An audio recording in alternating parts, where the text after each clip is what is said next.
The class of 2009 are entering the toughest job market in modern U.S. history. Since the start of the recession in December 2007, the unemployment rate in the U.S. has doubled to 9.8%. Now, new graduates are not only competing for jobs among themselves, they're also battling against millions of experienced workers who have been laid off. That said, it's no wonder some young Americans think they might be better off in another country, and one of those countries is China. Kara Bruyette from Seattle has been here for about a year now. She left right before the crisis started to really hit home. She explains why she decided to pursue her dream as a chef here in China's capital. Opportunities, change of pace, needed something new. Kara is among still small but growing number of young Americans who see China as a land of opportunities, especially with the unemployment rate at home showing no signs of dropping. But while the demographics might have changed, Americans have of course been coming to work in China for years. Back in the 1990s, many were mid-level and senior executives at major American companies who were looking to expand into the Chinese market.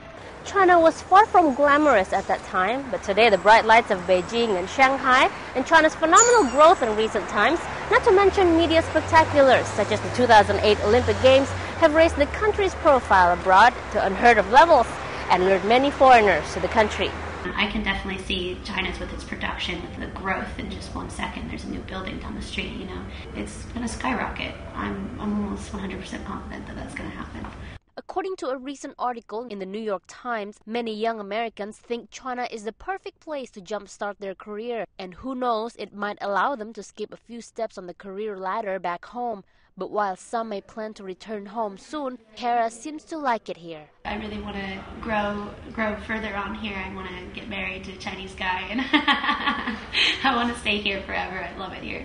The New York Times article drew a number of comments which express a mixture of views. One says, although there are opportunities in China, the pay will most likely be peanuts compared to what one could get in the U.S. MBAs being offered a position paying the equivalent of $1,500 a month, for example. And another painted working in China as the lesser of two evils, saying, having worked in China in the past, I was appalled by business ethics there. I'd much rather work in the United States. That said, working in China is certainly better than no job here. And many wouldn't argue with that. Large numbers of Americans who came to China end up in casual English teaching or similar jobs with mediocre salaries.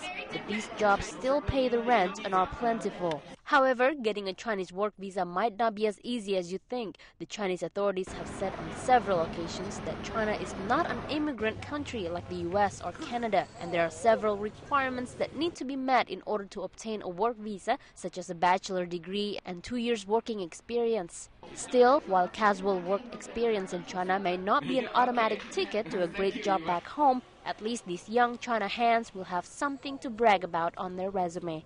Sylvia Gunawan, BON.